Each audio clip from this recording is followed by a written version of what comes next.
అయ్యగారిని బట్టి నేను దేవుని స్తుతిస్తా ఉన్నాను. ఎందుకంటే వారు చేసిన పరిచర్య బల మంచి దాసుగా, నమ్మకమైన మంచి దాసుగా అని ఎప్పుడు చెప్తామంటే, నా డబ్బా ఉంటుంది చూడ, నేను పుట్టినప్పుడు కాదు, పక్కలు కొట్టారు నా గురించి డబ్బా కదా.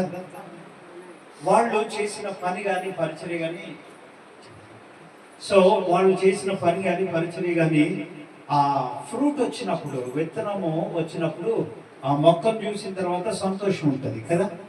అలాగా వారు చేసిన ప్రార్థన అయినా పరిచర్య అయినా, వారు నేర్పించిన విధానమైన వాళ్ళ అబ్బాయి అనిల్ గారు, ఎంతమందికి తెలుసు అనిల్ గారి గురించి?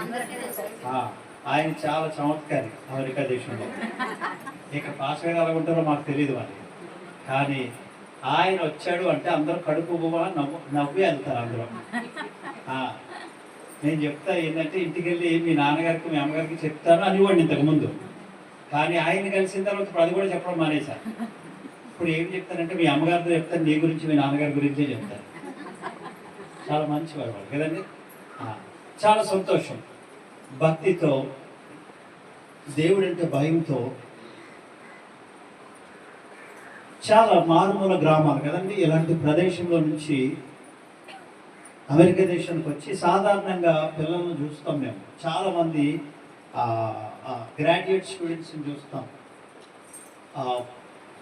తర్వాత పైన డాక్టరేట్ చదువుకున్న పిల్లల్ని చూస్తాం. పోస్ట్ అంటే డాక్టరేట్ చదివిన తర్వాత సైంటిస్టులు ఉంటారు, అలాంటి వారిని చూస్తాం. ఒకసారి ఈ దేశాన్ని విడిచిపెట్టిన తర్వాత చాలామంది వాళ్ళు ఎక్కడి నుంచి వచ్చారో వాళ్ళు పుట్టుపూర్వాలు కూడా మర్చిపోవాలి, ఎంతోమంది ఉన్నారు.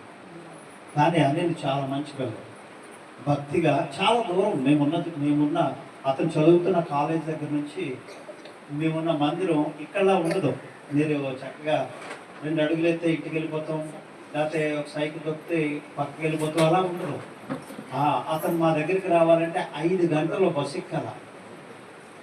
అయినా కూడా నమ్మకంతో మందిరానికి వస్తారు. సో వారి యొక్క ప్రయాస, వారి యొక్క పట్టుదల చదివించడం ఒకటే కాదు, దేవుని పిల్లలు ఈ రోజుని ఎక్కడైతే ఉండకూడదో అలాంటి స్థలాల్లో ఉండేవారు ఎంతో మంది ఉన్నారు కదండి. ఇప్పుడు చెప్పండి, వాళ్ళ డబ్బా వాళ్ళు కొట్టాలా, మనం కొట్టాలా?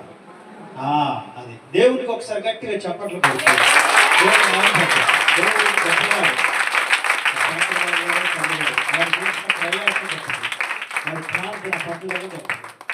సో మేమే దానికి సాక్షులు, ఎందుకంటే మేము చూస్తాం.